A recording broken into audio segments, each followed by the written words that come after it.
Thing on the sound. This meeting is being recorded. Right, we're in business. Let's I'm go. recording now, I think. Yeah, we can go now. So you carry on. We're only 7 minutes late. Don't worry, boys and girls.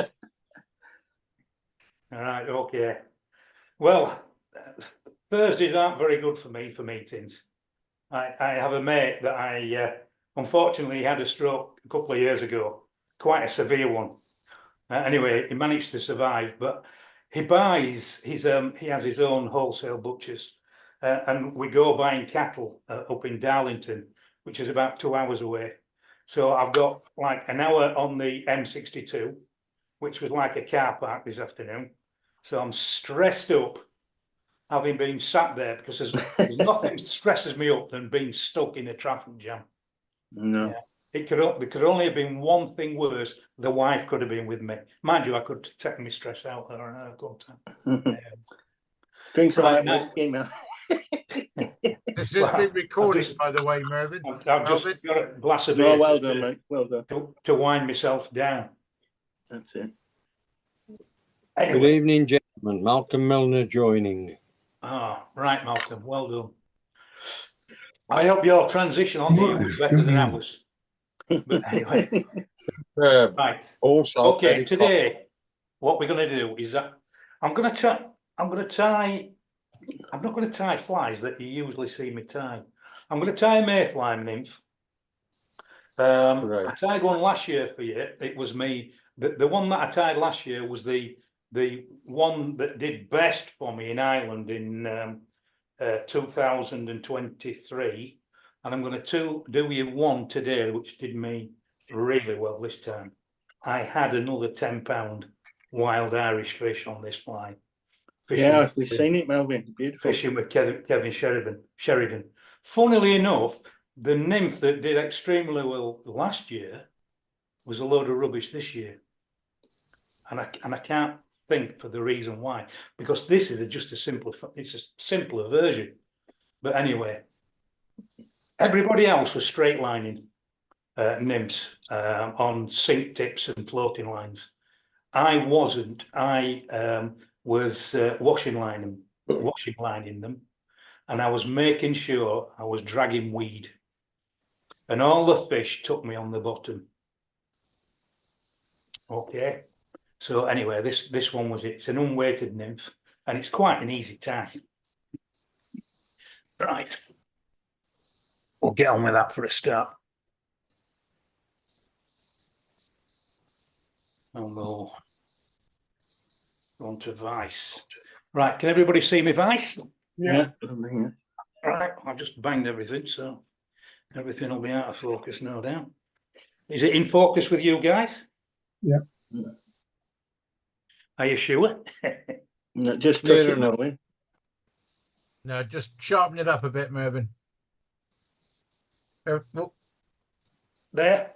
Yeah. Perfect. Good. Right, okay, so I'm going to start the thread about there, because from there to the eye is going to be the abdomen and the head. What I need to do is get the tools out, because we can't tie flies without tools right now.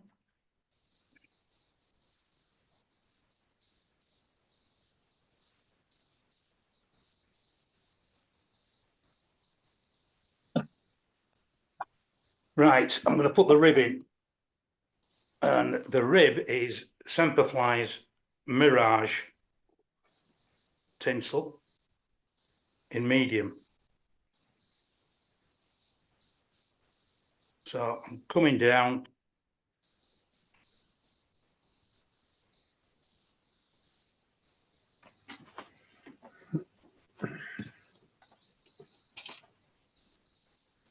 To a point midway between the barb and the point of the hook. I'm taking some pheasant tail, and I'm taking about half a dozen-ish.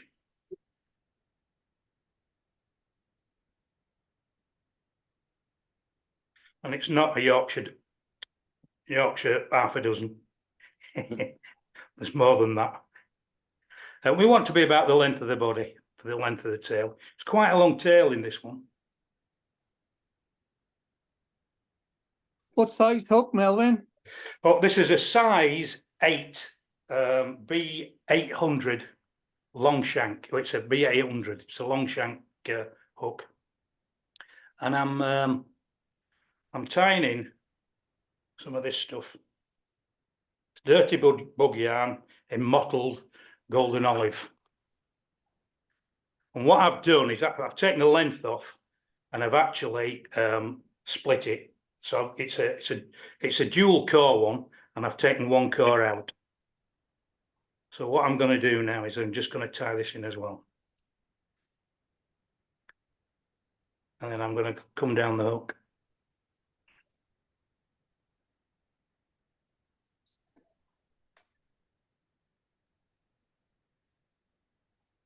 And then what I'm going to do is I'm just going to come back on myself.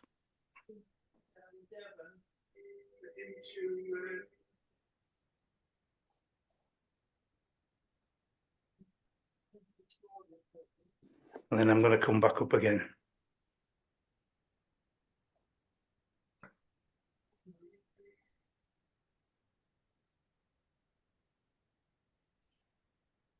So basically I've put a taper in it. I'm using my phone at the moment.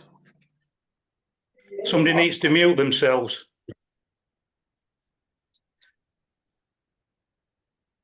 Right. And what I'm going to do now is with the dirty bug yarn, I'm just going to wind that on. You can, of course, if you would like, shred this and dub it on. But what's the point?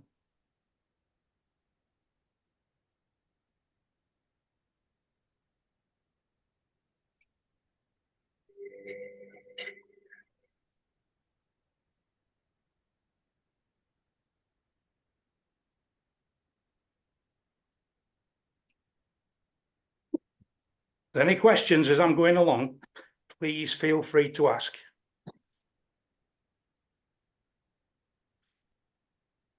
And now I'm going to put the rib on.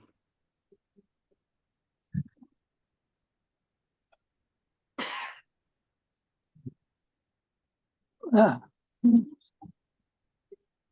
Oh, you see how that slipped? I put my finger on there and then bring it back up. And don't put a lot of tension on it.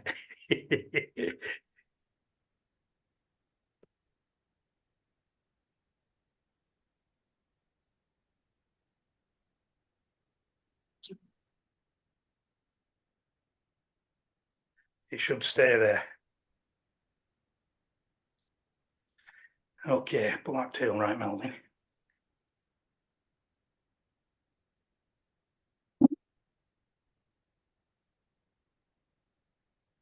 Just going to put the thorax cover in now. So, you know, we need a good, you know, sort of, I don't know, 10, 15 millimeter pinch of pheasant tail fibres.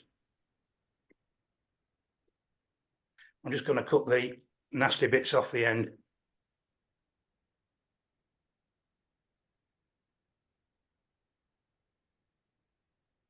Pinch and loop it on the top.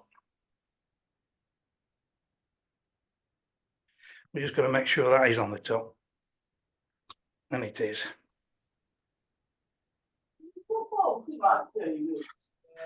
Somebody needs to mute themselves because I'm getting other people through. It's probably me, Melvyn.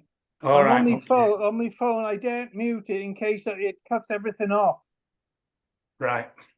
I'll go tell her indoors to keep quiet. Your best of luck. Right, so again, this is dirty bug yarn. It's both strands. And we're just going to wind on a pronounced thorax.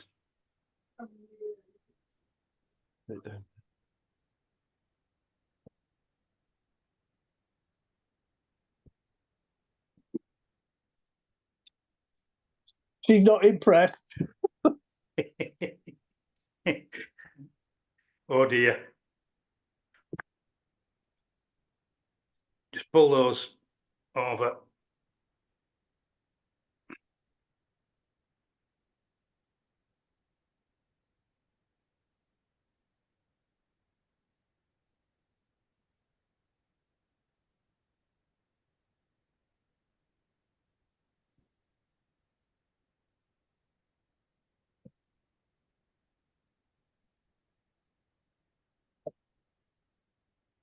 The thread I'm using, by the way, is Semperfly's classic wax thread, and it's a 12 knot. And it's an extremely fine thread, but quite a strong thread. And providing I've got rid of all my stress, I shan't break it.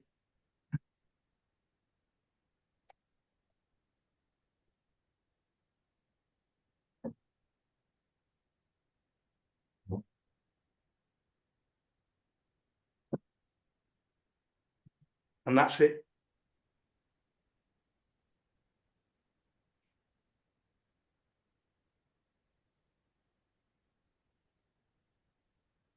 All we need now is a little bit of super glue.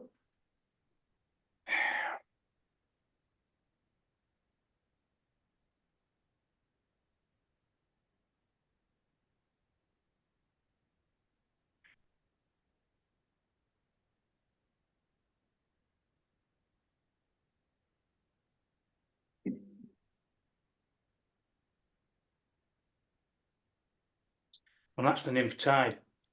And just to give it a little bit more reinforcing on the thorax cover, I'm just going to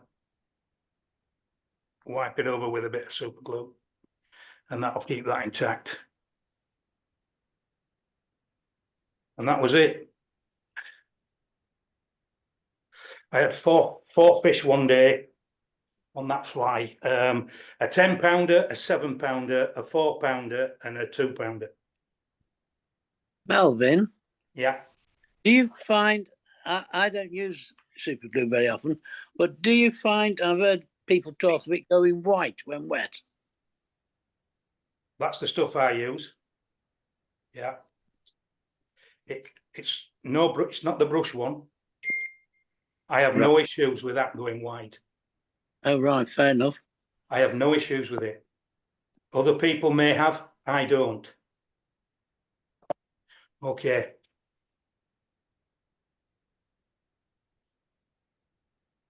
Are we back on my face now? Yeah. Right, okay. Any questions on that one? What do you call that one, Melvyn? It's just a mayfly nymph, you know, dirty golden olive mayfly nymph. You haven't got a special name for it. No, that'll think it catches plenty of fish. Probably catch nothing next year. Yeah, yeah. It's a little strange in Ireland because the Irish don't like to tell you what flies they're using.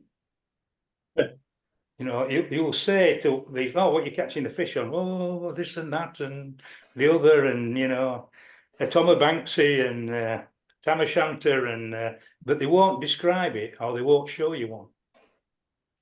What was the yarn called again, Melvyn? It's dirty bug yarn.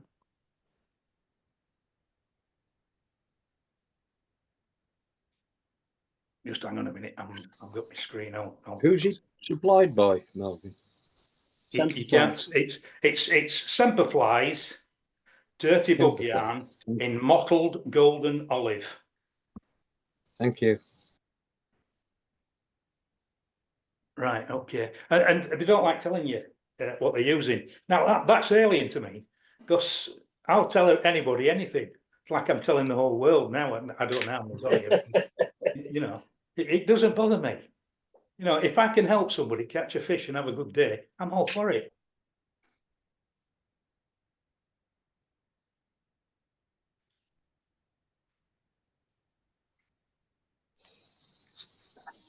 I think you're frozen. Yeah, can you hear me, Melvyn?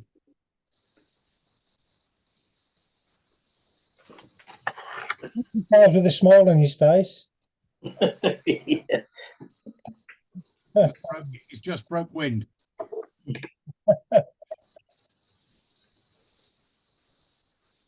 His internet's probably gone down. I think you're gonna have to give him a ring, Derek. Well, I can't. I'm on my phone. My laptop has crashed, so I've had to swap over to my phone. Pete Wilkins is recording it for me. Yeah, I'm here, Derek. I don't know I haven't got a telephone number for him. Don't you remember we had the salmon where was when he come to our club? His internet kept freezing. Yeah, it's probably the same. He's gone. If he comes back on in the waiting room, let him in, please. This is turning into a fucking nightmare, isn't it? You can fucking laugh, Adam. Yeah. Don't worry, don't stress, Derek. We'll sort it.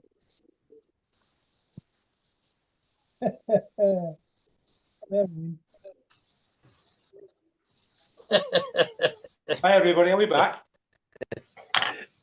Back in voice, yeah. Yes. No picture. Are we all back? No picture. No picture, Melvyn. No picture. How's that? Is that any better? No. Just got your name on the Better? No. No. No? No. Right. Let me see. Window projector preview. Can you see that? Not yet. Can you see that now? No, No. Melvyn. No? Oh, well. Right, just bear with me a second again.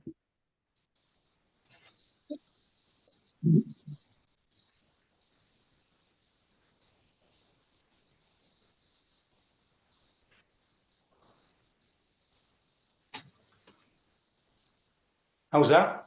Yeah, it's coming. There we Yay, go. brilliant. Right. For some reason, I don't know, somebody's, well, it could have been my internet jumped out. Yeah, I think it was yours. Right, Martin. anyway. Right, let's hope it doesn't again. Right, okay, we can all see that, that's good, right. Yeah. Right, now, I don't know how far we got there, but... I had none I'll of just that say- at all, Melvyn. You were talking. Pardon? We got none of that the fly you got in the vice Right. at all. Okay, You were Right. talking about no one telling people what flies they were using. right, okay, well, that was Ireland, Yeah. and that was alien to me. I tell everybody what I'm using. Anyway, I was privileged to go down to Tierra del Fuego and fish the Rio Grande in February, and what an absolutely fabulous time I had. So I'm going to tie a few flies that I caught fish on there. This was one of them. It's a Copper John. Now, I don't know if you've seen flies from Tierra del Fuego, but the flies from Tierra del Fuego have all got rubber legs on. Yes. Are we in focus now? Yes. Yeah. All the nymphs have got rubber legs on, and we can tie a few of those. Let's have a look what we've got. This fella.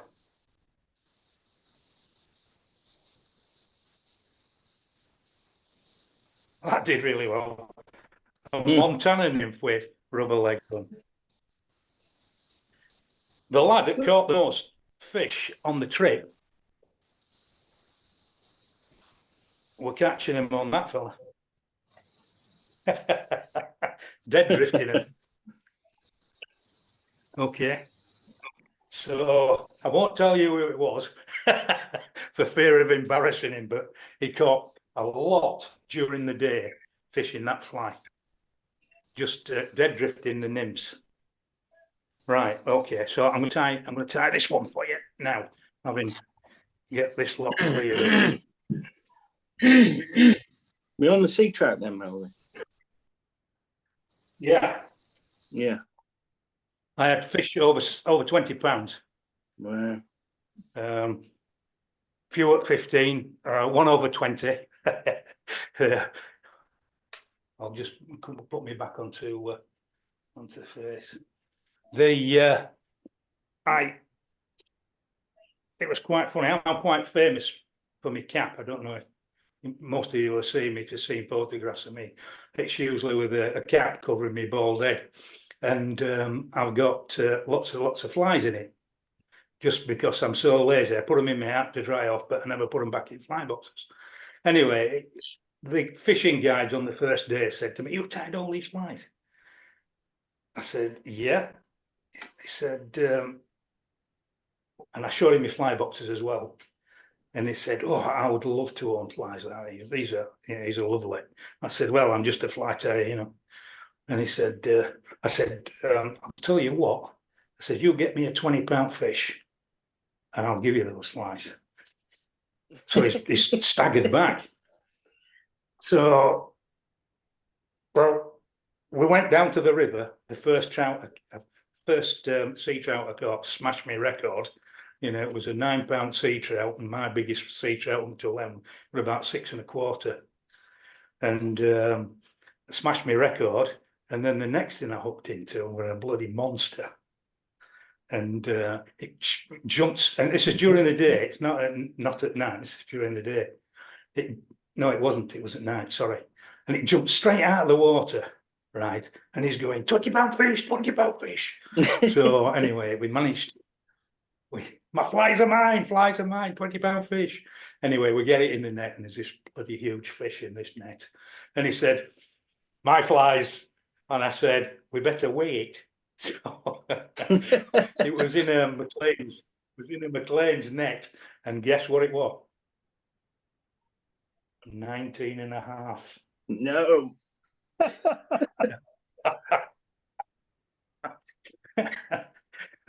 So I shouldn't have bothered weighing that fish. It'd have been a 20-pound fish, wouldn't it? But anyway, we got one further on, but it was in another lodge and further up the river. But yeah. The disappointment on his face. I don't know whether who was disappointed, me for not catching a 20-pound fish or him not having the flies. But anyway, I got my hat instead. So the hat's down there and tear it off.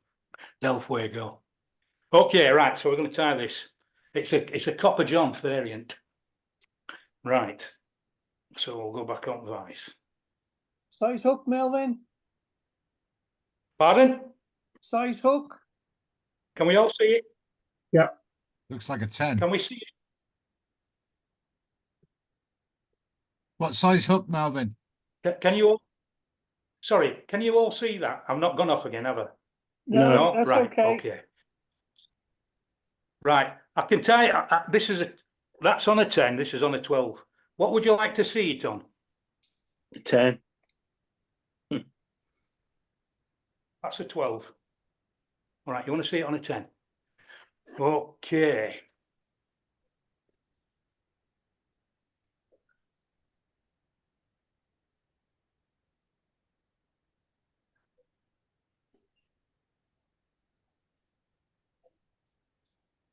I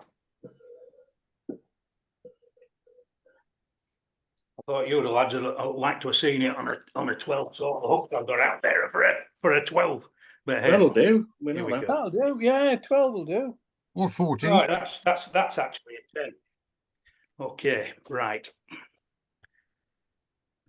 So we've got rubber legs. Which is silly legs, Semperfly silly legs, and this is silver and white. The thread is black, and this again is classic wax thread in 12. That's about all I use really. I know sometimes I ought to use a bit thicker. 10s, 10 knot.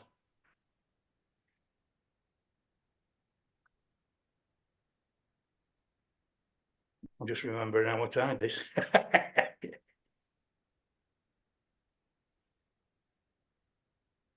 Right. Okay.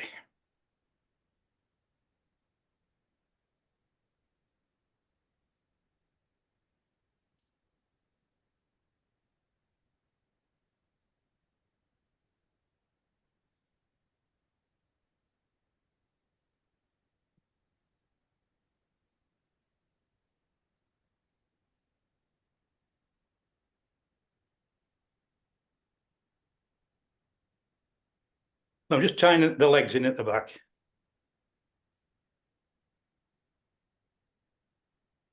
I'm not really bothered how long they are at this stage. I'm just coming up to the eye there.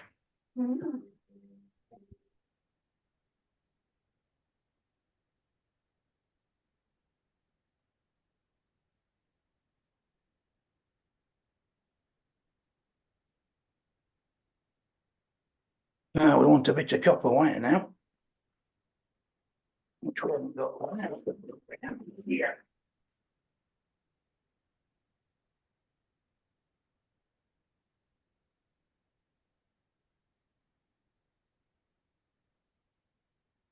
And then this is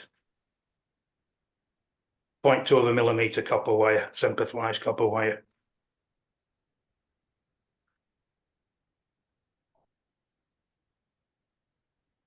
They do some great wires and some great threads, the Semperfly.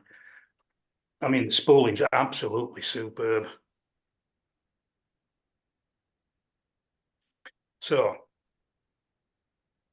the abdomen's going to come to there.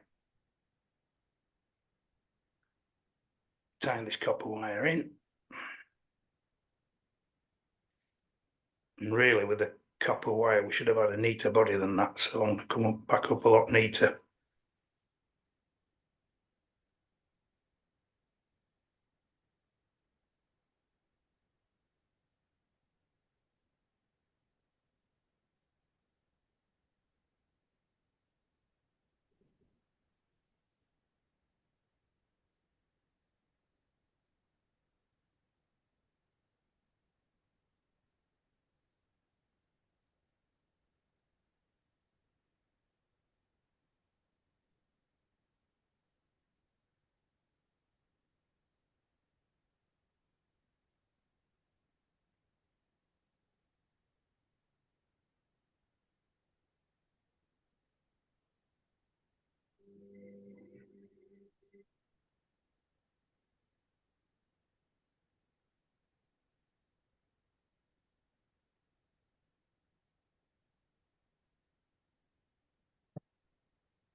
Apologise for that body. It should have been a lot neater than that.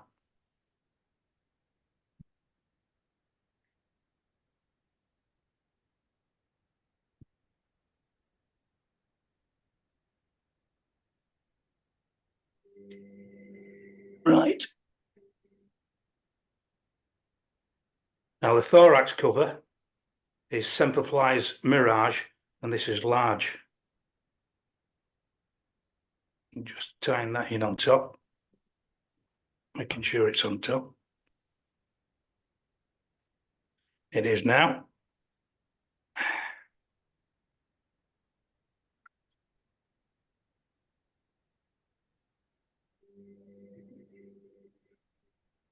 And the thorax is this stuff, which is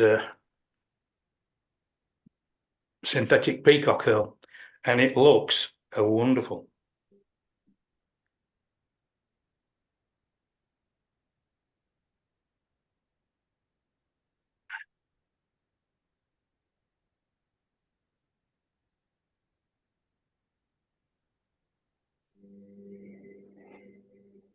I'm just going to twist it up.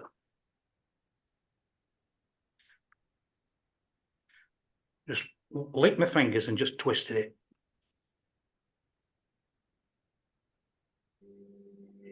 It just brings out all those fibres. One more. That's enough.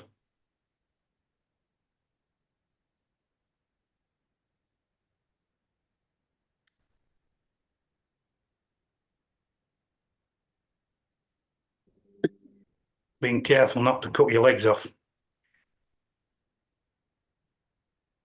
And we can tie that off at the eye. It helps separate those legs.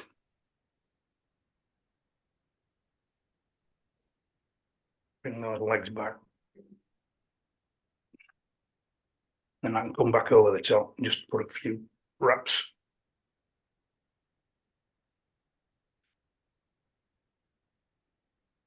because that night needs the head. Whip that off.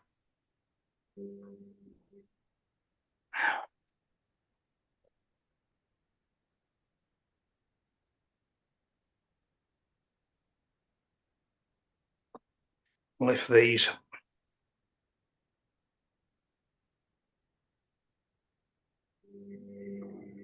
Like a Turkish barber.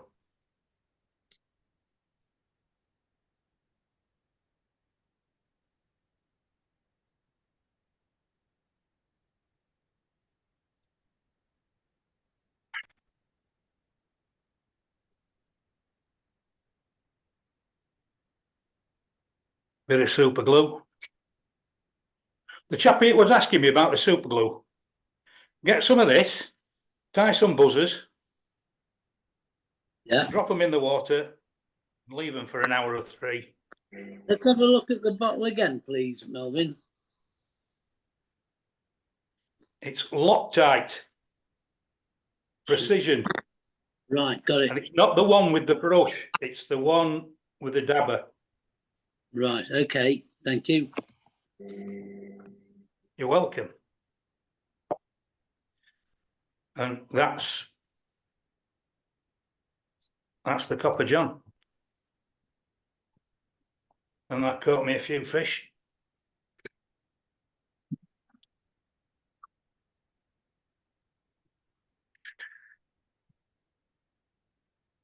Any questions on that one?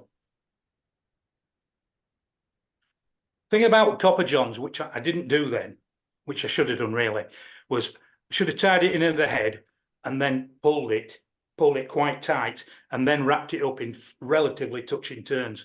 Then you wouldn't have gotten a body that was not quite as good as that. You'd have got a better body than that.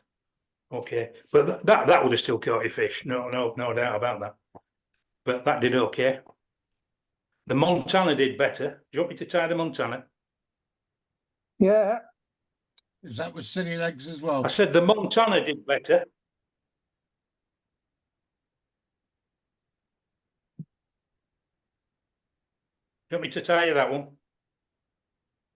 That's got bites in. Yeah. Go ahead, Melvyn. It's up to you. Whatever you want. Right, we'll tie a Montana. Put it on the tab again. This Montana you could pull on a reservoir, I'm sure. There's quite a few of you fish small waters, don't you?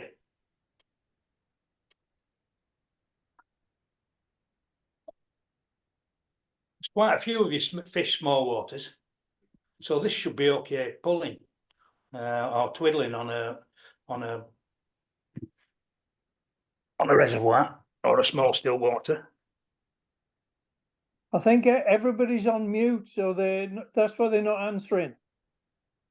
Right, okay.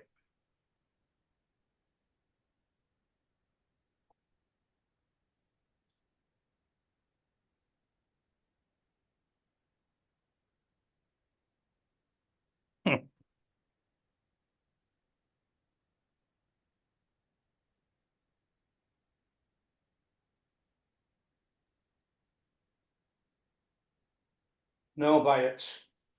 Oh dear, oh dear. I know why there's no bites. So I'm looking in the wrong box. Down there. They'll be there somewhere. Pardon? They'll be there somewhere. I've got them. I was looking in the wrong box. Right. Is it goose Bites. bites, Melvyn? Ghost bites. Dyed black. And guess where I got them from? A goose. A goose, yeah. A black goose.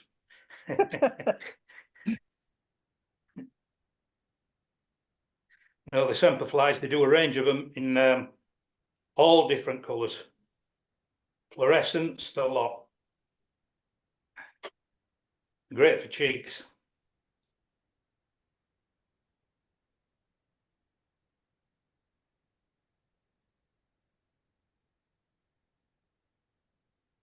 There's one thing I'm useless at fly tying.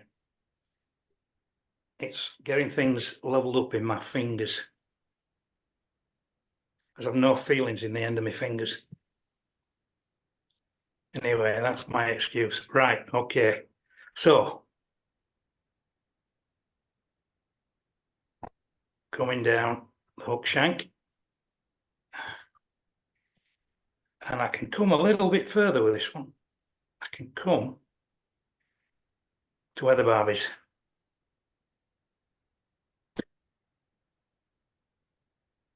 And then I can drop these biots on. And the biots want to be about the gape, the length of the biot wants to be about the gape of the hook. So it's about there. So I'm pinching and looping them on. Couple of 3 turns and see where I am.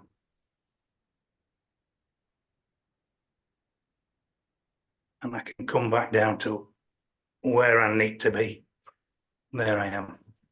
And there's my goose biots tied in.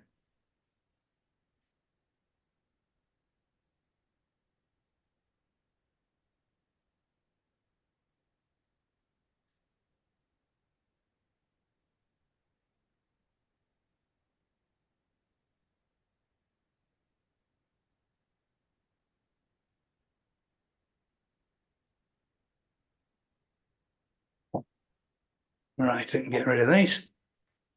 Get rid of that. Come my way back down. And I can tie in my material, which is a very fine chenille, black chenille. Is it a micro Chanel? It's a micro chenille, this one, yeah. And I'm just going to bare the core with my scissors. Because I've been out gardening, well, I was out gardening yesterday, and my fingernails were black. So I've had to chop them back. So I can't rip anything. Right, okay. So, up we're going to come with a micro chenille.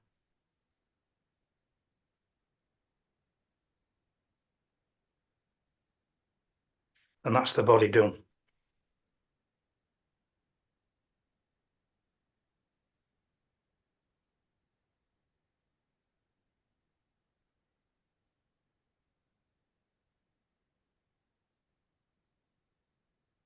We're just coming back over again, because that can be our thorax cover.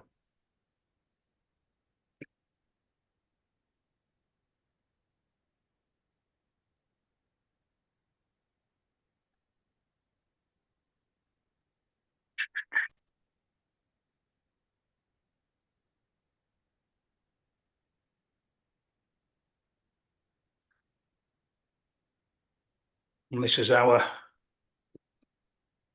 Semperfly rubber legs in chartreuse. Now, what I usually do is I usually want to cut these in half.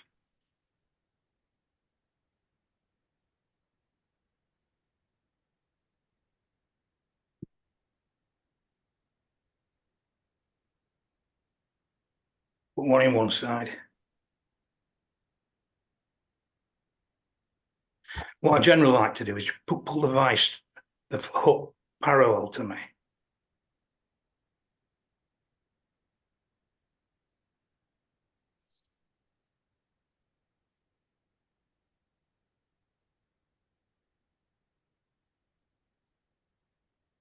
And then do it again the other side.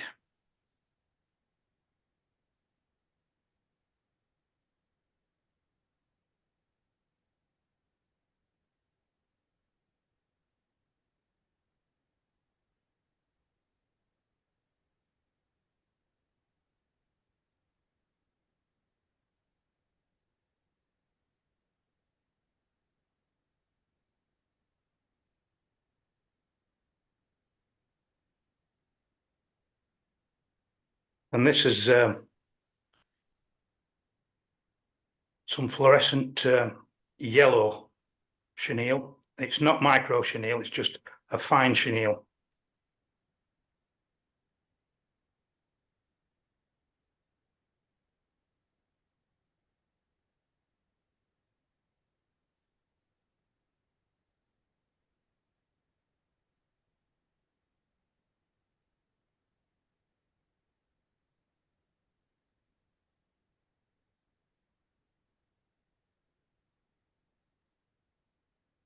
Let's snip that off now.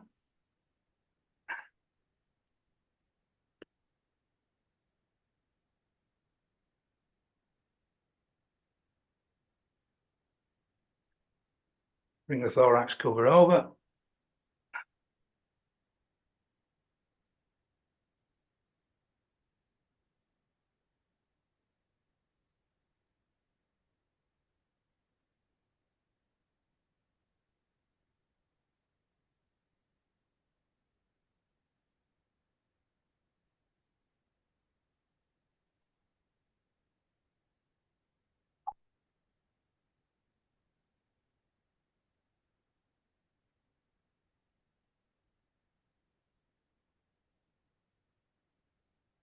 Snip it off. Give the legs a Turkish.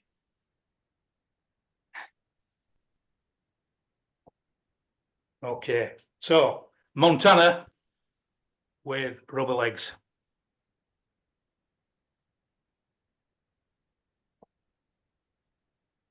Any questions on that one, gentlemen and ladies? No?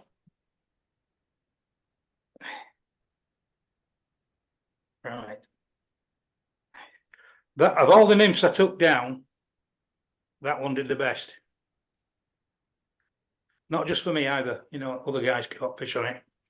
And how were you fishing it, Melvyn? But I was fishing it, not dead drift. I was letting it swing. I was using an 11-foot switch for a seven weight, and it was with a shooting head system on with a intermediate poly leader, just to get it down a bit. I tied it in. I tied them with and without weight, and with bead heads as well. But they certainly did the business. Certainly did the business. Yeah, but never tried to dead drift it. Never needed to. The thing about Tierra del Fuego, I thought I'd catch more fish. I was catching about five fish in over 2 sessions, and I generally won of up to about 15 pounds in those 5 fish. I thought I'd get more smaller fish. We were getting the smallest sea trout I think I got was about 5 pounds, and the biggest one was over 20. But there was some, and the conditions weren't good, because it was, although this is another anomaly as well. I caught more fish during the day than I did at night. We had a day session and a night session, and I caught more in the day session than I did in the night session. I'm not a great night sea trout fisher. Nights are for going to bed. When it gets to about midnight, I'm away to my bed. Now you're showing your age.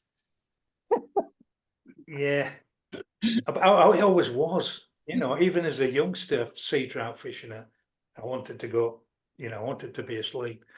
Anyway, but I caught more during the daytime because I knew where the fish would be, and I knew where I could mend the line. I didn't know these pools, so I couldn't visualize them at night. So all it was at night was a chuck and chance, you know, just feeling it coming round. And if it wasn't coming round quick enough, you just figure of 8 it back in, or little pulls, little draws, what have you. So at night time, I was relatively lost. Still caught fish, but I caught more fish during the day because I felt like I was in control. I was fishing for those fish, not letting them grab hold of my line. What am I going to tell you? Yeah, but the fishing was not, the conditions were not good. It was quite warm, and the trouble with warm is that these are glacier-fed rivers. So when it's a warm day, the glacier melts, the water's cold. Okay, so during the times where it was overcast, if you had a couple of overcast days, the water warmed up. So it was hot, cold, hot, cold, hot, cold. So it wasn't inducive for the fish to take your fly. The thing was, there were that many fish in the river, you wouldn't believe it. There were hundreds and hundreds. It's like you see in Canada in the salmon runs in Canada. There's hundreds of these fish in the pool. I mean, we'd fished this pool down twice one night and not had a knot, not had a touch. And I said, "Oh, you know, you really need to think about stocking this river." Ha ha ha! To this guy, and he said, "When we finish fishing, I will bring you back to the pool." So he brought us back to this pool. It's a great overhanging ledge at one side, and we were all on top of this ledge. He says, "When I say now, turn your lights on." So headlamps went on when he said now.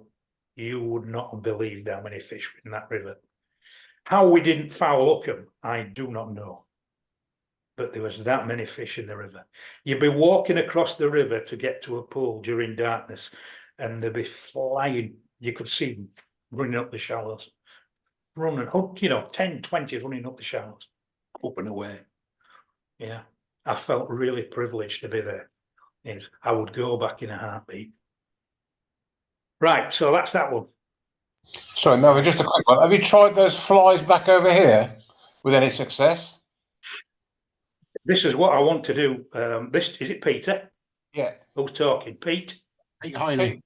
Yeah, I'm going to confuse you. Yeah, have you tried those? Yeah, I'm pretty sure. I'm pretty sure these Montanas would work. Small still waters, without a doubt. I think they'd work.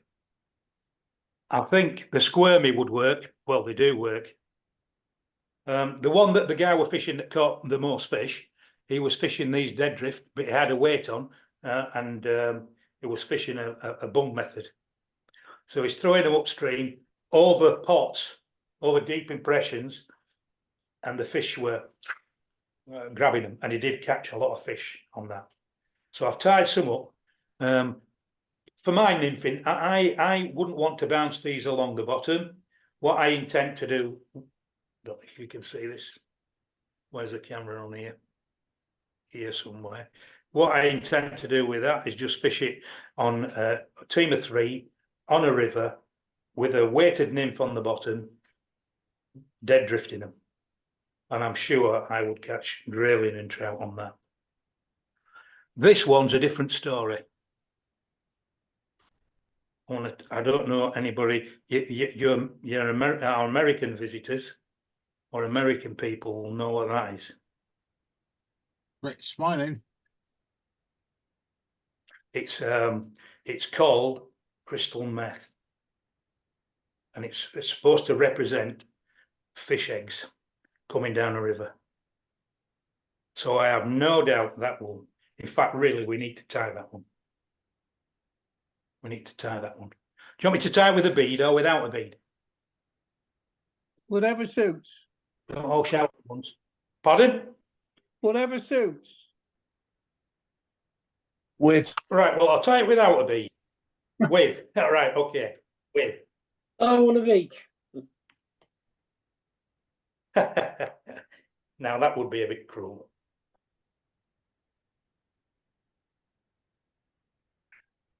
Do you use the sunny legs much in the UK, Melvyn? I mean, I know they work. I've used them on reservoirs. No, I've not.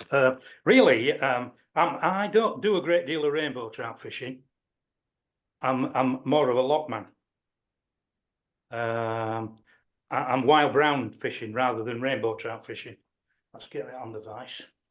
Just turn it on and off again so it's not going off halfway between. And what I usually do with this one is I usually tie it on a grub hook.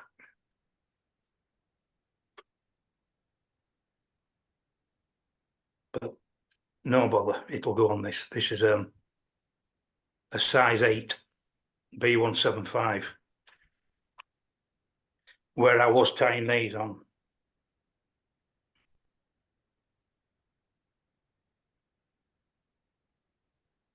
Those are size 4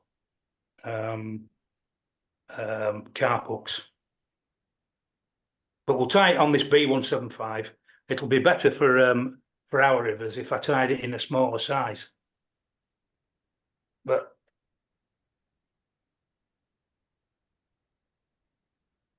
what it's tied with is this stuff. And this is called, it's salmon rib, body rib. Semperfly body rib. And this is salmon. And what I'm doing when I tie this in big sizes, I use three lengths together. I dare say when you start getting down to, you know, sort of 14s, you'd only want to be tying in one length. But for this sort of size hook, I think 3 will be okay. So what I need to do now is change my thread to orange.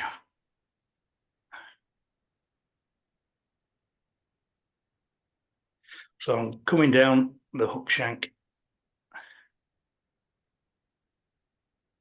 Now the Americans will tie this fly for rainbows that are sucking the eggs from salmon or behind salmon.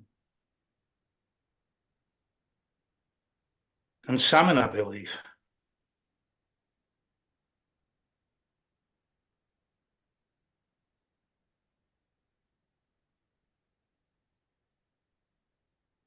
So nobody's heard of this one, apart from our American friends. It's very, very popular in America, I believe.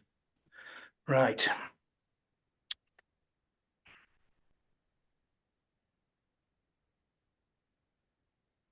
So I'm going to tie them all in. There.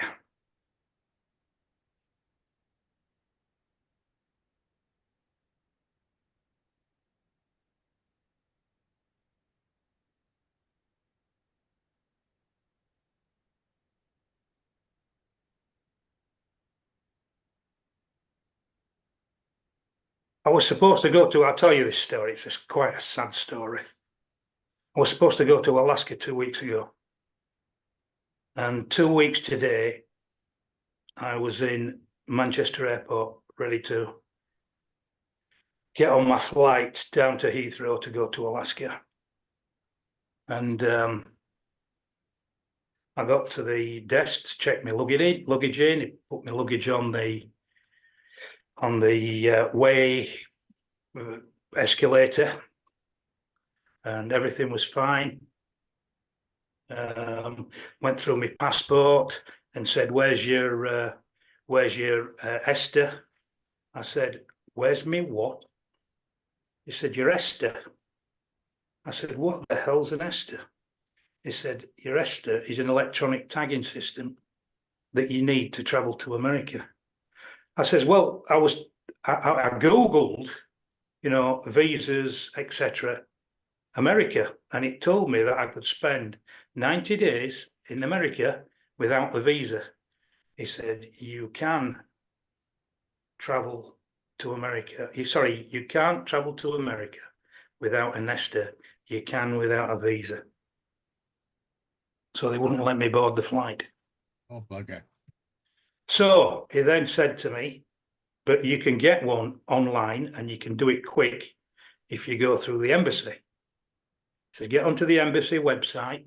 So you can see what I'm doing here, can't you? Yeah. I'm just coming in, tying a loop, and going over the top and tying it on.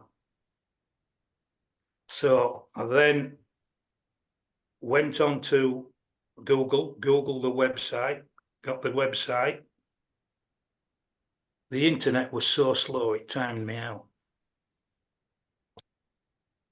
No British Airways or anything like that to help me. because there's no British Airways at these airports. It's all owned by John Menzies Aviation.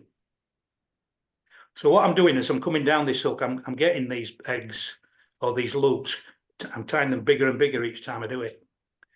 Anyway, big do's and little do's, they wouldn't let me into America and he wouldn't let me board the plane. So I'm trying to get this ST online, I'm getting timed out, wouldn't have it. So I rang the wife up and said, where are you? She said, I'm just about at home. I says, come round, turn around and pick me back up again. I said, we've got problems. So got in touch with our travel agent once we got home, straight away, got online, got the ESTA sorted out. They said, we can get you another flight. I says, right, okay, get me another flight. They got me another flights down to Heathrow. I'd then have to pay for a business class flight out to up to Alaska, to Anchorage. And then they told me that all my flights have been cancelled, not just my flight to Anchorage. So I'd have to pay for the lot again. And not only that, it wouldn't get me to Anchorage by the time we needed to fly out on this light aircraft to get to the lodge we were going to, which was northeast of Anchorage. So that was my flight. That was my my Alaska holiday shot. So I'm trying to get my money back now off American Airlines for cancelling my flight. And not only that, they resold my seats. They resold my seats on the return flight. So I'm trying to get my money back for those. So that's my sorry tale. Right. So you can see what I'm doing. I started off small. I got bigger and bigger and bigger, and now I'm getting smaller again. So I'm just going to put one more in. Here we go.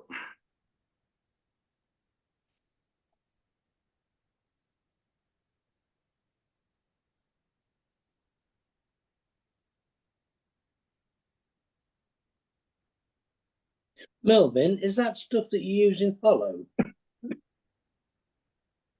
I'm just nip this. It's braid. It's yeah, it's like a hollow braid.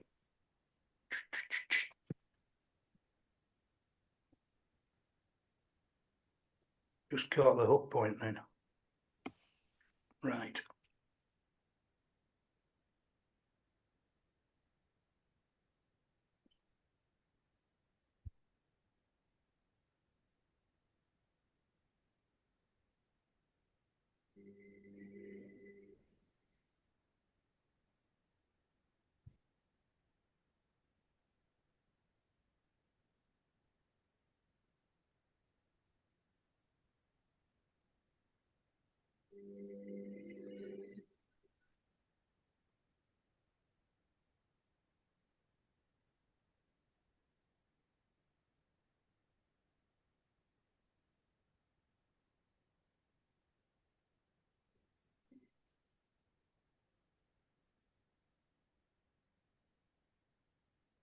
Well rescued. I think we all have to do that, don't we? Yep. Or is it just me? Always.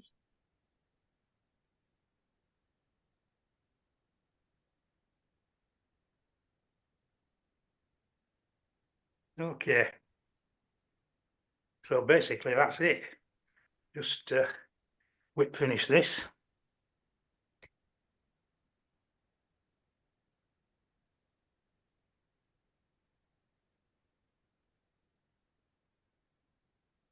And what I do is I also leave the butts just a little proud because they still look like little eggs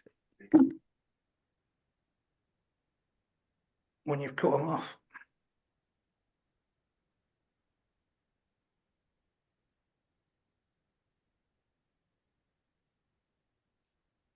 I think that looks really effective. I don't know what you guys think. I can see that working over here.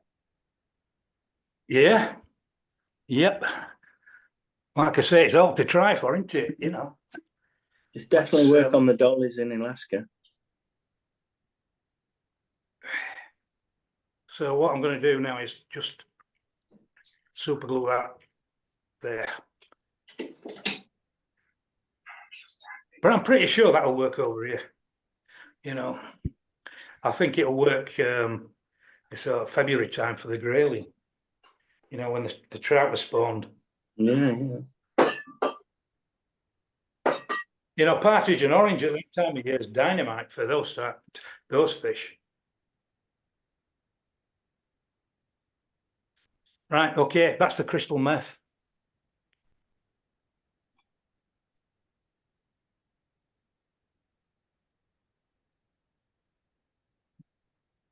Any questions on that? Somebody said, is it hollow? Yeah, it is hollow.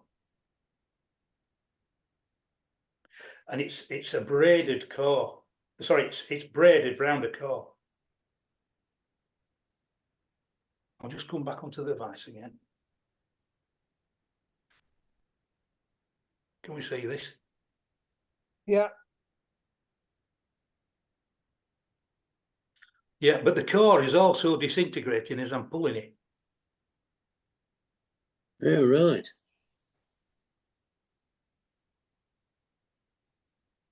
So it's strange stuff. Anyway, hope that helps you. Thank you. Okay, I'm just having another tidy up.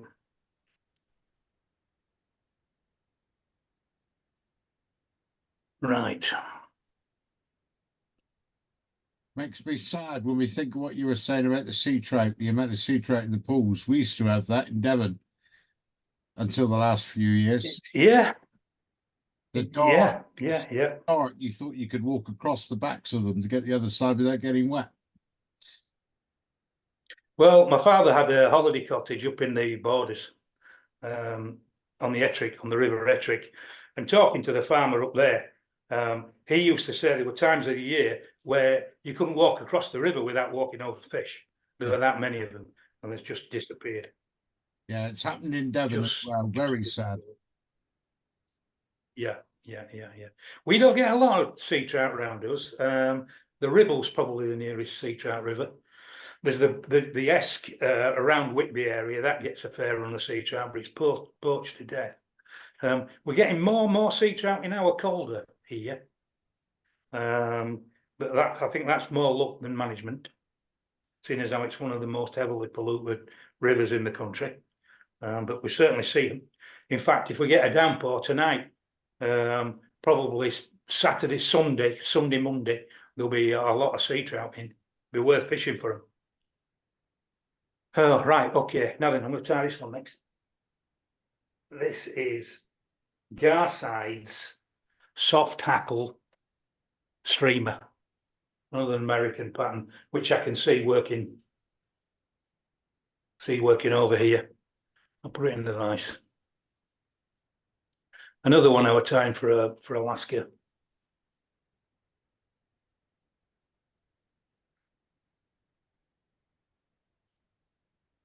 We need to go back a bit.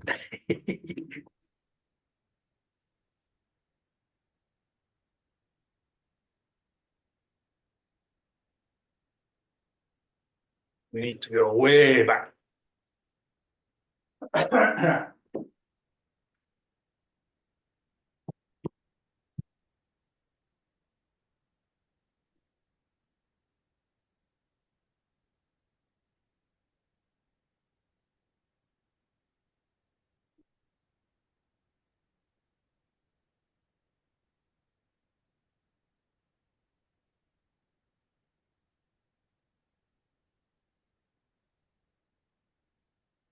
Manage there, won't we? Yeah. Yeah. Right, anybody heard of this one? No. No.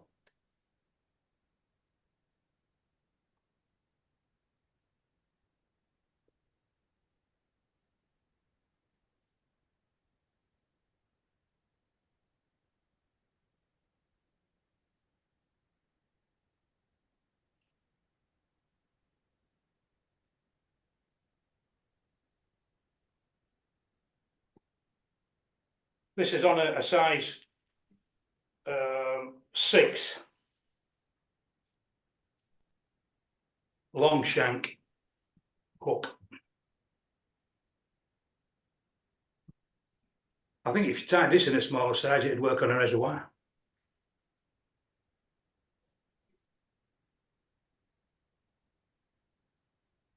We'll see how we do there with it like that. It's quite. The tail comes to about here, which is about right, isn't it? Right. Okay.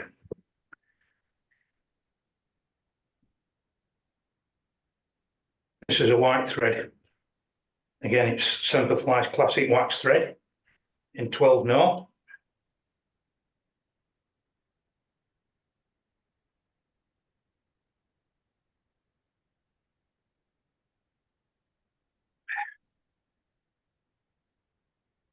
It's actually a salmon eye in this. But we only want to come down about a third of the way. And that's all we're going to use.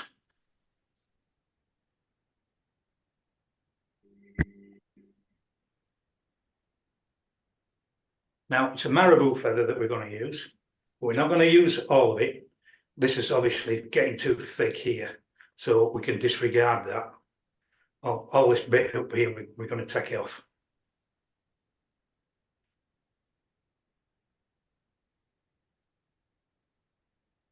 And what we're going to do is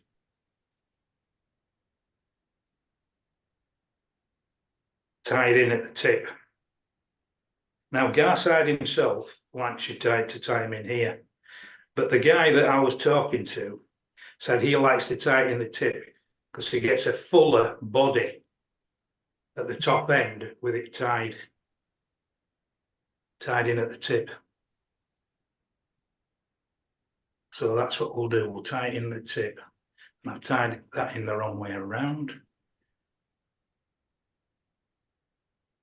That's it, convexed to the hook. Tie that over. Come up to there, because that's where we're going to tie the other feather in. Now this is just marabou, and you can keep that feather in, that's not a problem. And I've tied it wrong already, because I haven't put my tail in. You know, if I was employing myself, I'd sack myself.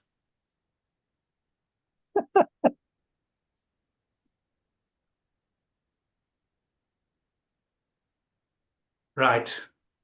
This is some Semper Flash. It's a bit like Flashaboo, this. And we've got about 3 strands.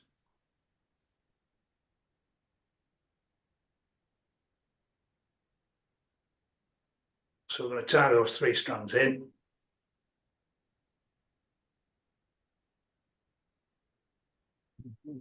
We're going to bring them over.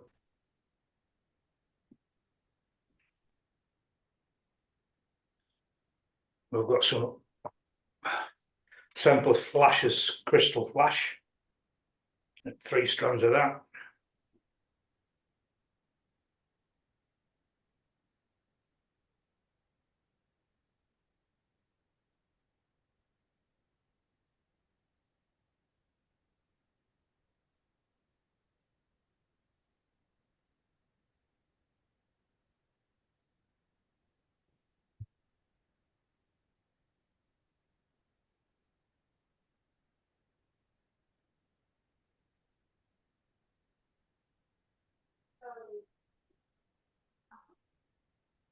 Right, we'll just wet that, just lay it down there.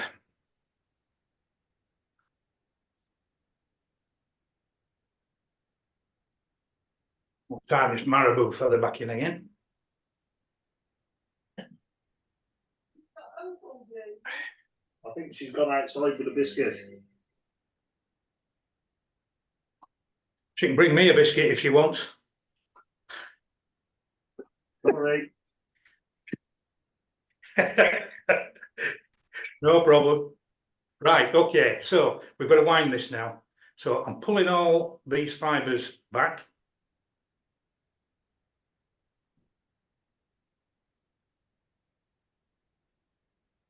I'm winding forward. Pulling them back, winding forward.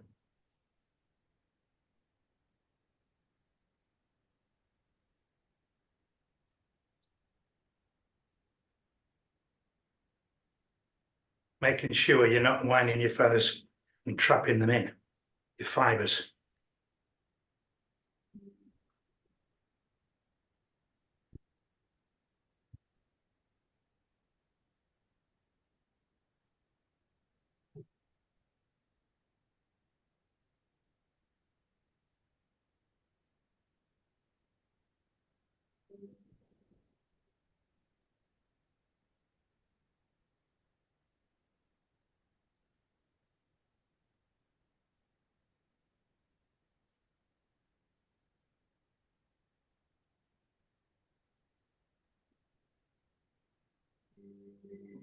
A little fiddly.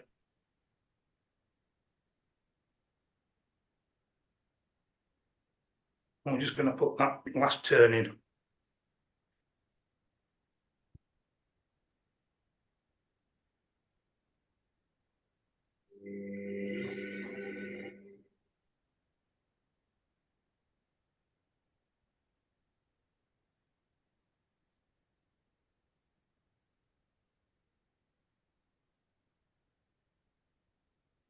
We'll just clip that off now.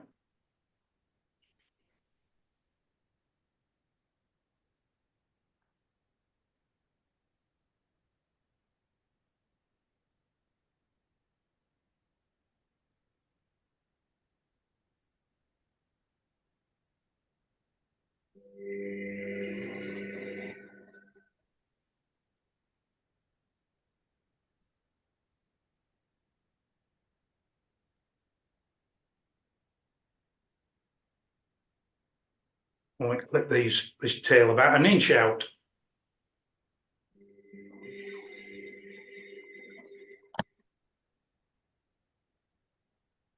Now,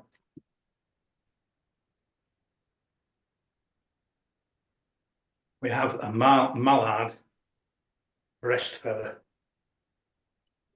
Okay, it's not a huge one, but it's one shaped equally spaced either side. The fibres are the same either side. They're not any longer on one side. Now we're going to tie this in the other way around. We're going to tie it with the thick part of the stalk in first.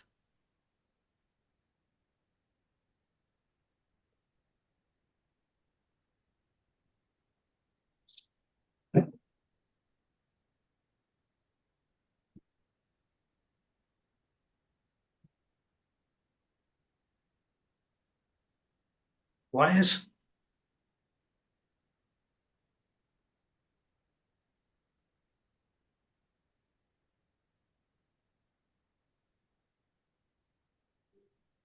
Right, and we're going to double the fibres, find the fibres. Now, when you're doubling, pull it through your fingers. Pull it through your fingers and down. Okay, and that's nice and doubled.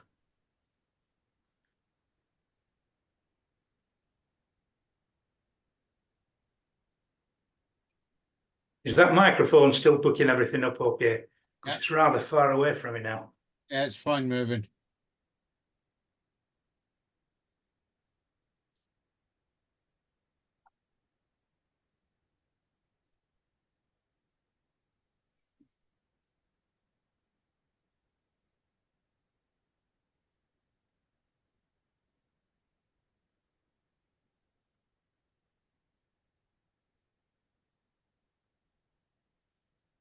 I'm not even going to clip that out.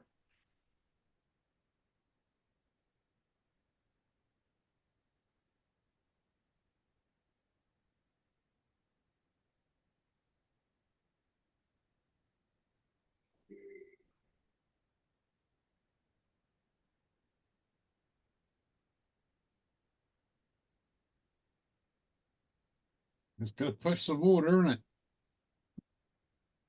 Oh yeah.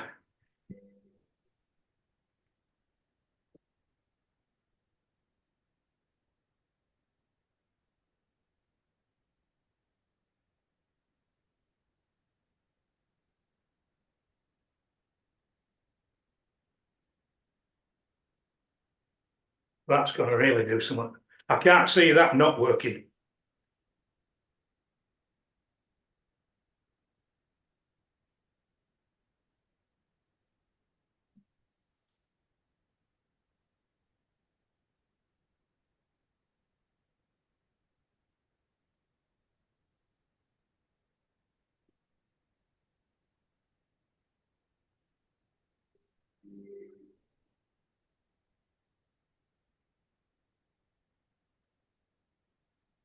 Okay.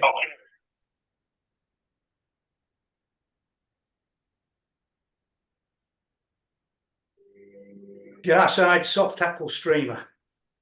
Any questions? Nice and simple fly to tie, and I'm sure it will be very effective. It's going to have loads of movement, isn't it?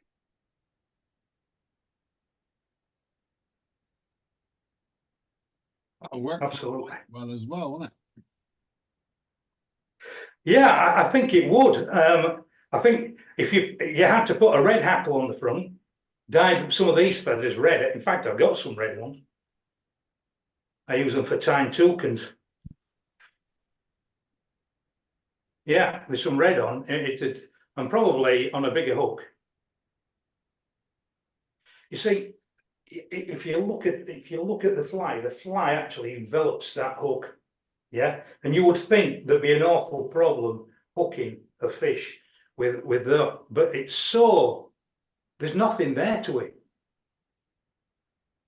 You know, it's catching my finger every time I put it near that hook. You know, it's not holding my fingers. Holding anything away from.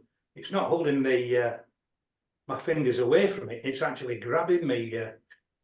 My fingers is that hook. So I think that's not going to be a problem. It's not overdressed. You know, there's plenty of gape. It's not going to flatten and cause an issue in the gape. So yeah, good. I think that's a great fly, and one we don't use here. You know, why would we not swing that in a big deep pool? Why would you not swing it in a big deep pool for so much after fry? Or a big trout in September. You know, it would do. It would do the job. I'm sure it would. But the proof of the pudding's in the eating. Right. Okay. Are you getting fed up yet? No. No. Right. I'm going to show you the fly that caught me the 19-pounder, 19.5-pounder, and the 20, the over 20-pounder.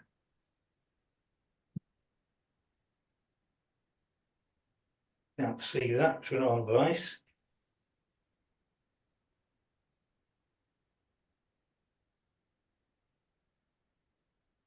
Yeah. This is an articulated string leech. They tie it with rabbit fur, but I tied it with Semperfli's black wabbit, which is a synthetic rabbit, and it caught me, you know, my biggest sea trout, and the most sea trout, by the way. And basically, what I was doing was just swinging it.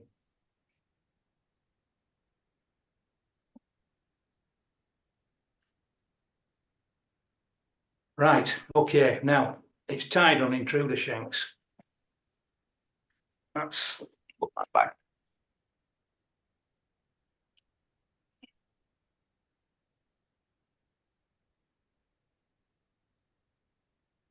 That's what the body is. Extreme sim strength.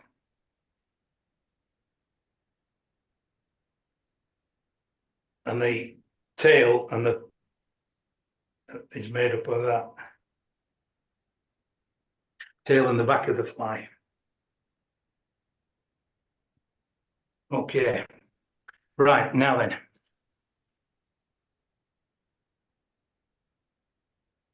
Those are the hooks. partridge intruders, size 4.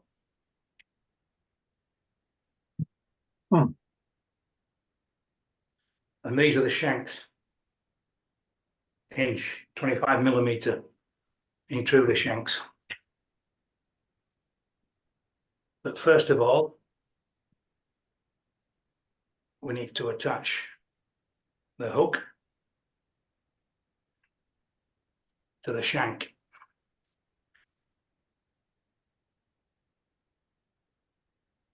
Now what I'm using here is braid, it's fishing braid, it's fire line, and you want to use at least 30 pound strength. And what we do is we go through here and then we go back through the loop.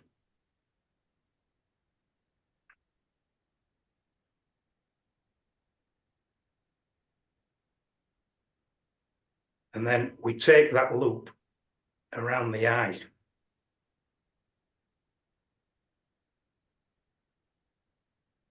Like that, okay? So you've actually got a straight pull now. Right.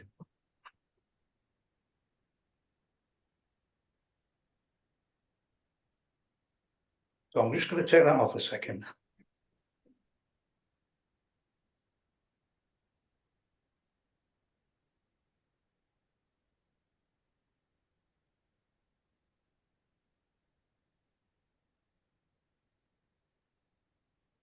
Is that in focus? Yeah.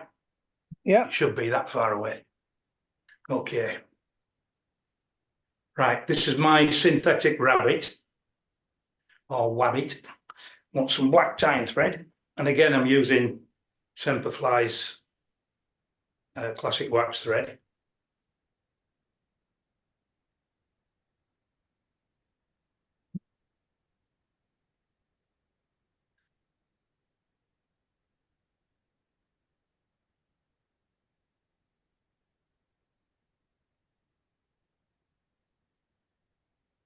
Put that off.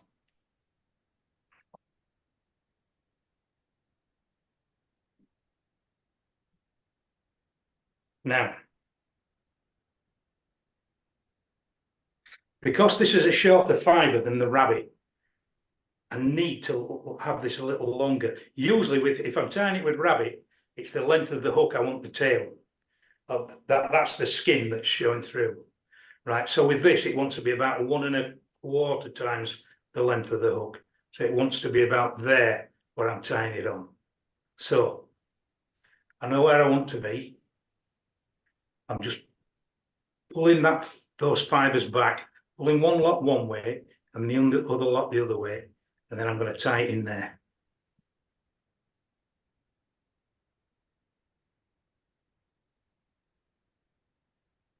Four turns will hold it. Lift it up, and then coming back down the hook shank.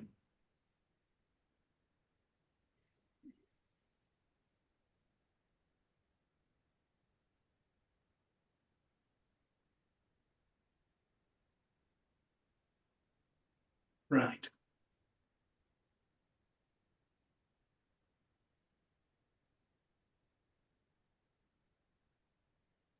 I'm doing the same again.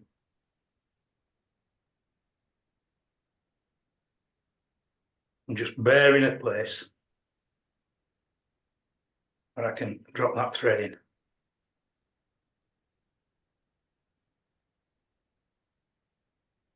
So I've now got a tail.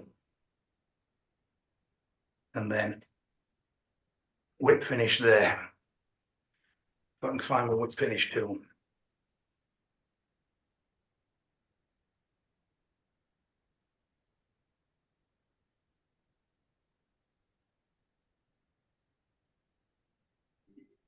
It's a little strange doing these Zoom calls because when I'm tying flies, I get set up for tying, say 10 flies.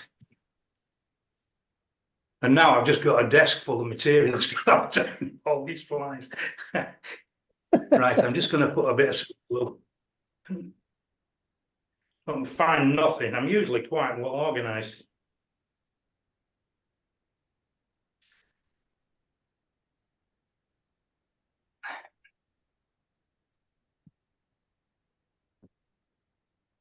Right.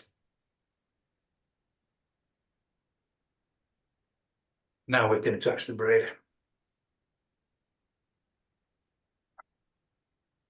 So pull that lot back. The braid down through the eye.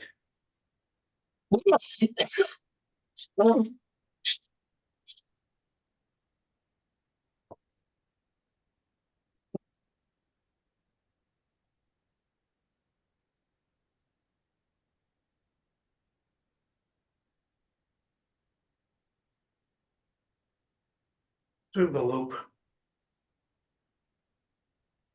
Now we've got the straight pull. We can take that out of the vise. What we want now is the intruder shank. Pop that fella in the vise.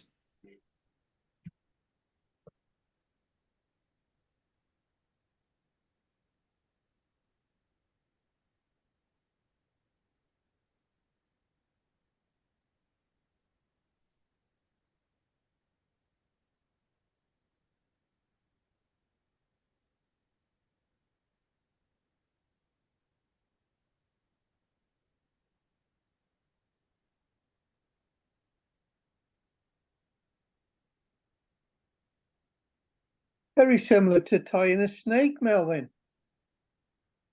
It is very reminiscent of tying a snake.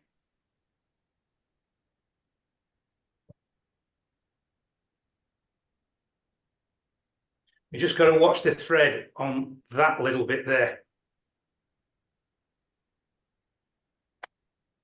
Right, okay, now.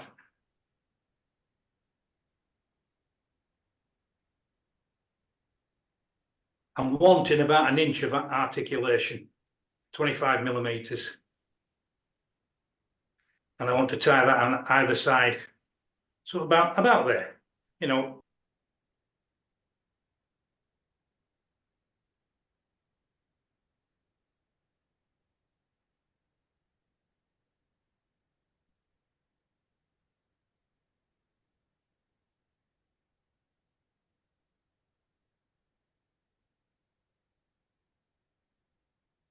You froze again, Malcolm.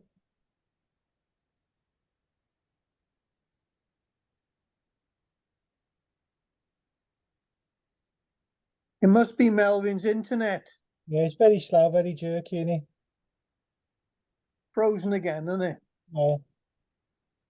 Like Iceland. Frozen.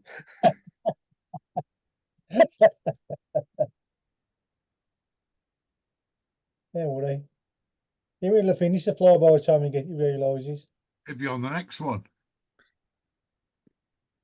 He'll be back on in a minute. He wouldn't Must have have very unstable internet. Yeah. Yeah, would he? Somebody give Steve White a jump because I think he's dead. Oh, he's asleep. Can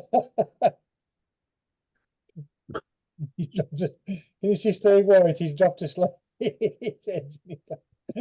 All right, Andrew. Possible.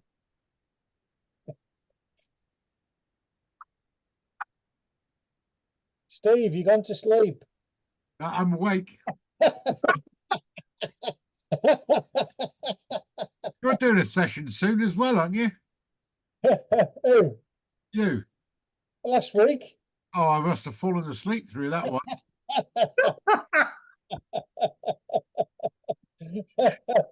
Sorry, Paul. You didn't miss much in. Nothing to see. You're a week late, Pete. Oh, well. You was there last week, weren't you? Yeah. Pardon?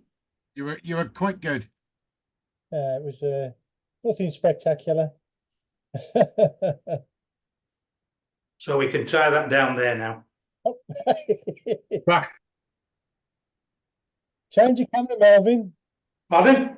We missed all that. You froze. All right, I froze, did I? Right, Yeah. okay. So, what did you see up to? Did you see me putting the rubber band on? No. Right. You just tied on the shank, We've tied all that on. Did you see that? the articulated shank. Yes. The articulate. Did you see me putting the putting the braid on and tying it up and tying it down? Yeah, we saw that. Right. Okay. So all we did was we putting that on an elastic band or some rubber legs. You got to change your camera, Melvyn. Can't see any. You can't see anything. Oh, No.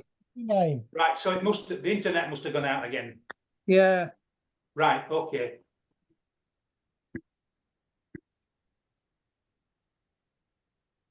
How's that? That's Yeah. it.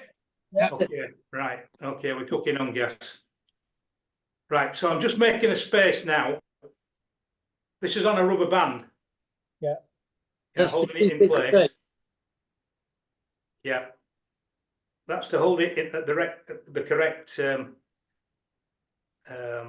tension. Which That's a handy tip. that'd be great for your snake flies, tying your snake flies. Right, and then I'm going to lift all that lot back. And I'm going to tie some of this stuff in now. Which is the extreme string in silver.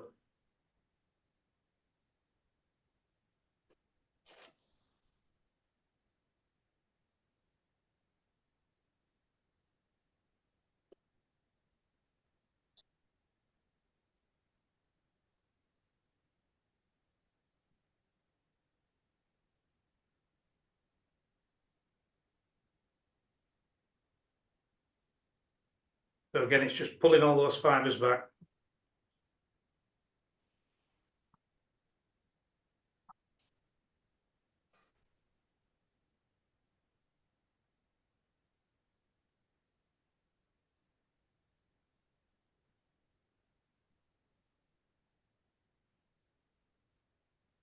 Melvyn, that Yes, sir. synthetic rabbit, it floats, doesn't it? I've no idea. I've not tried it. Who's talking? Me, Tony Caton. Right, Tony. I've no idea, Tony. I've never tried it. Well, I bought some a while ago, Yeah. and I floated like a stork. Right. So, Didn't you like it for that? well, I've not bothered with it since. I tied a snake with it. Yeah. I tied a snake with it. So it'd shed water like fun.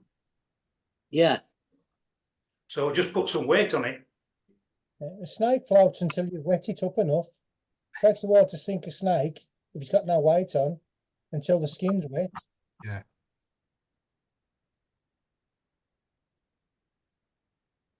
You see, with my lockstyle fishing, I don't use weighted flies. Or very rarely do I use weighted flies. It's my fly lines that get me flies down to where I want them. Okay, so it's never been a concern for me, hasn't materials that float. Other when I'm fishing dry flies, of course. Right, okay, so now we just need to pull that over the top, pull down and separate everything there. Lick your fingers, pull down and separate. Over the top.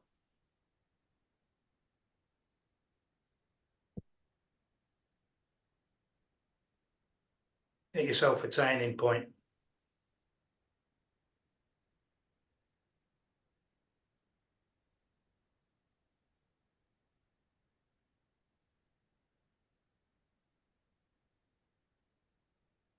Okay.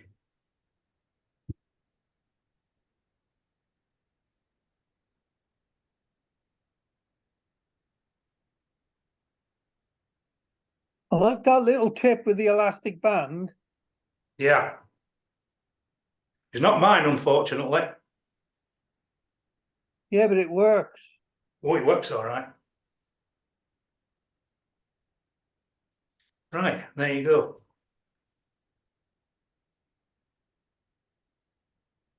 And it worked better for me, did this one, than the rabbit ones that I tied.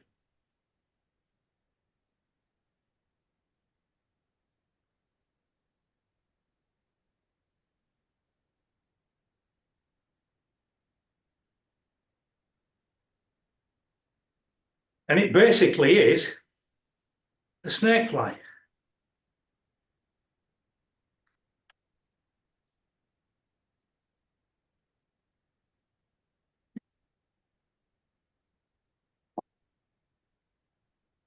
Any questions on that one? No, good. Can you change the hook on that if you need to? You could, yeah, but you'd have to take all this off. Oh, You'd right. have to take that bit off, but some of the flies, I mean, this one here.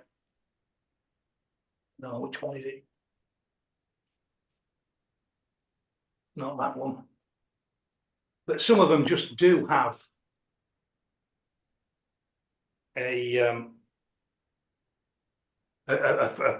just a stinger stinger hook behind them.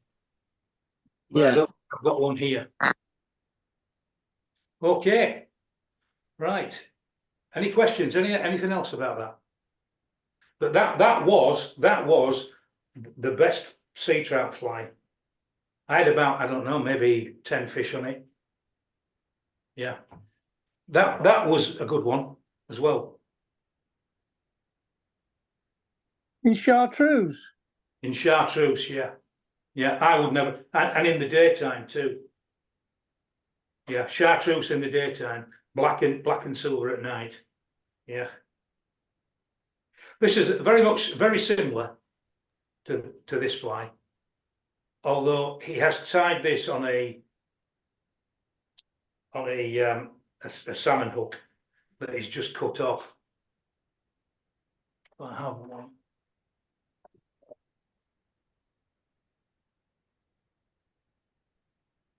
Actually, no. That is the actual fly that caught all the fish in the daytime.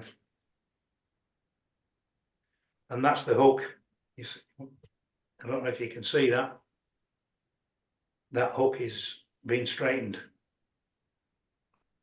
Looks like it's starting to straighten out. Yeah.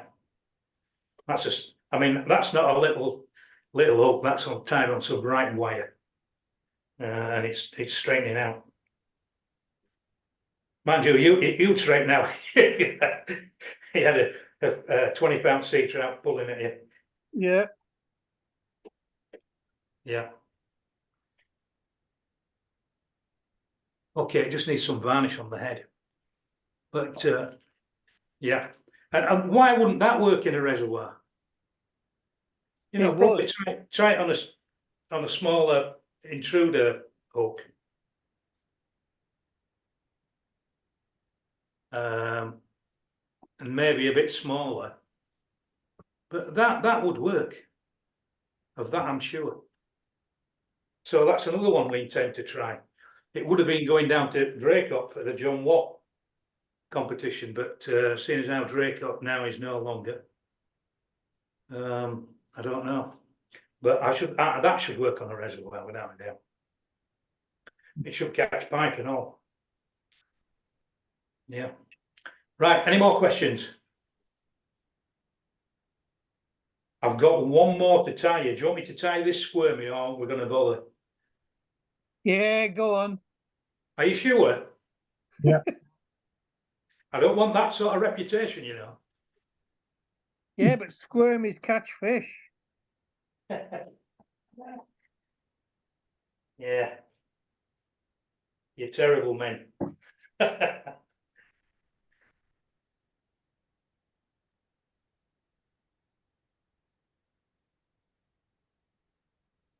Okay. I'll tie it on a size 12 hook then, eh? You're gonna have to name tonight's video Derek After what? Voice from the Derek Dark Side. The Derek Dark Side. Right. What hook do I tie it on? Let's have a look.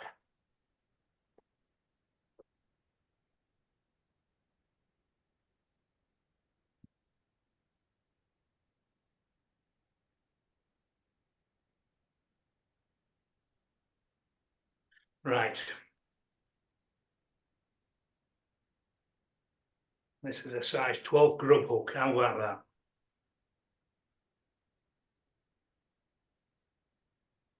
I think it'd be a good idea to get this camera a little nearer.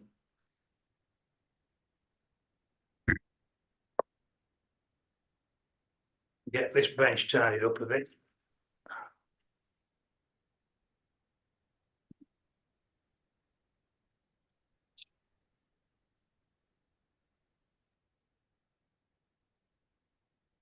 I hope my wife don't come into our dining room tomorrow morning. Fluff and feathers everywhere. Oh yeah, Blame the dog. yeah. We haven't got one. I know somebody will be in the doghouse.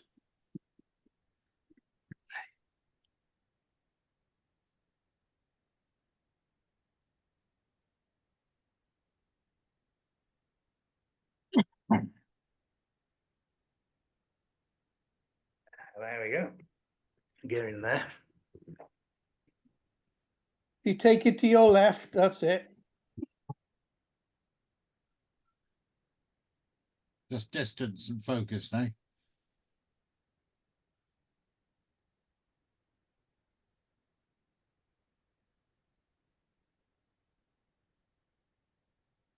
That's Perfect. it. You want it a little nearer? Now that- No, that's fine.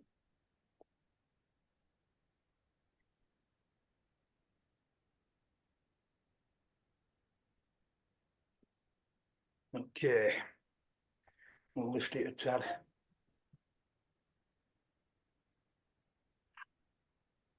Right, okay. We're in business.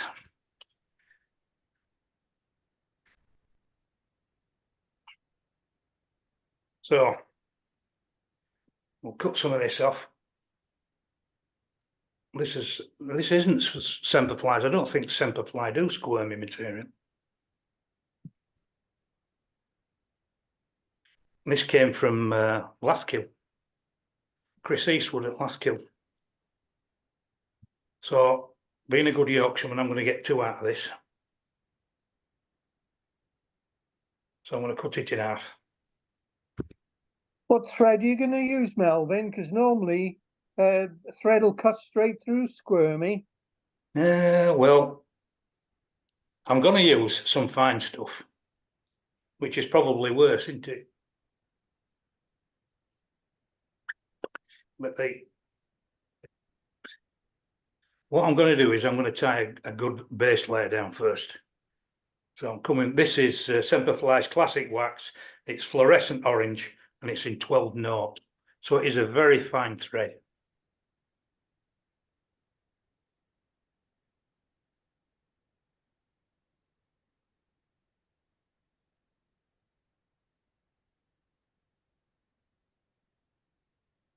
And I'm going to come back again.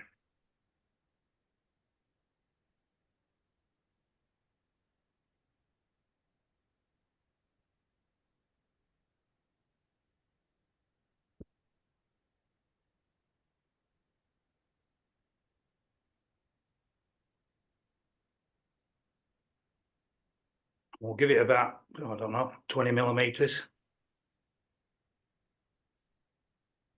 Picks up everything, doesn't it, this stuff?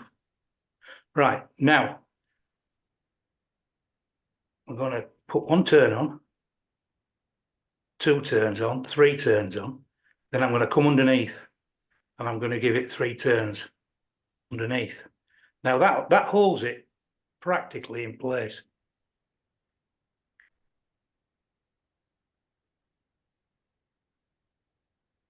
Okay, then I'm going to stretch it and then I'm going to come down in quite open turns.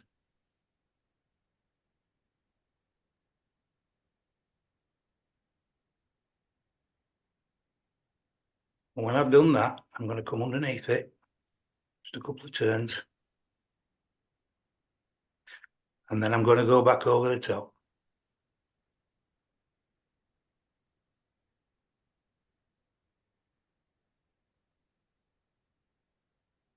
It's not in the right place. It's not where I want it to be.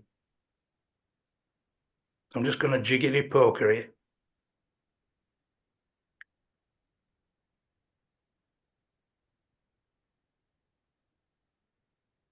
That's better. I'm going to get another piece.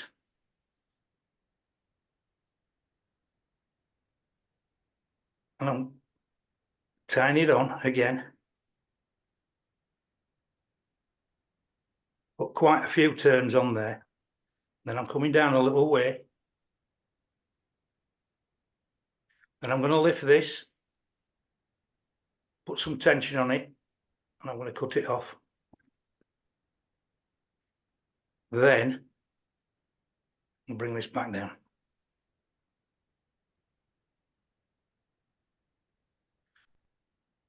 I'm going to wrap it now quite tightly to that point there. Then I'm going to take my tension off and I'm going to wrap it again.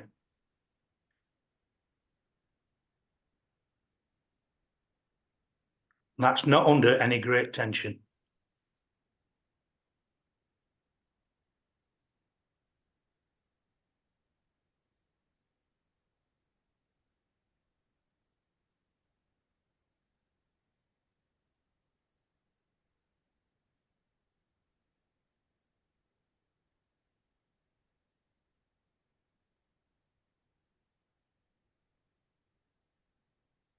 And lifting 4 tightish wraps. Can lift that.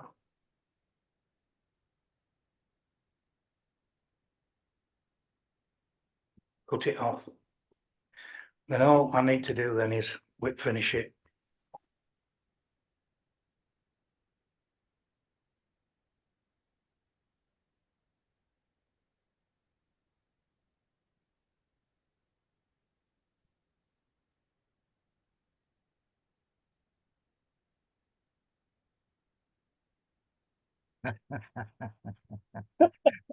What we're laughing at? Yeah, so we're all going to end up in hell watching this.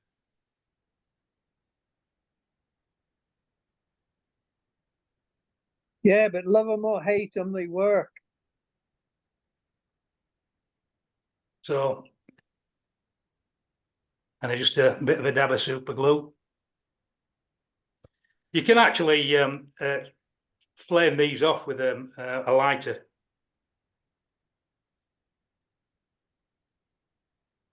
But my lighter, unfortunately, has got no gas in it. There you go.